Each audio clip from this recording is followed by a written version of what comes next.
Hi, here is how to turn on the night mode on your Apple Watch Ultra. Enabling the night mode features on your Apple Watch gives you better vision at night without hurting your eyes. And blue light can give you a little bit of trouble at night. Now, enabling the night mode vision on your Apple Watch Ultra is pretty quick and easy. So let me show you how you can turn it on. Now, you need to enable the watch face. First, all you gotta do, you gotta change your watch face. Just tap and hold it, and now just come over here.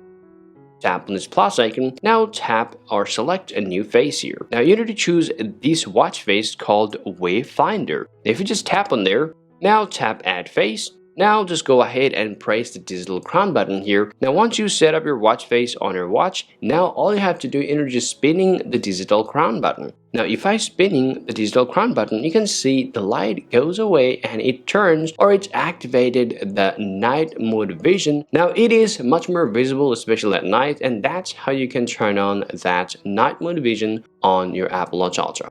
Well, at the very same time, if you also want to know how you can turn it off, you have to again spinning this digital crown button to come back to normal. So if I just come over here, you can see now I got back to normal. That's how you can turn on and turn off the night mode vision on your Apple Watch Ultra. Hope you found this video useful. If you think so, leave a like and subscribe to the channel. Thank you for watching, and I'll speak to you later. Peace out.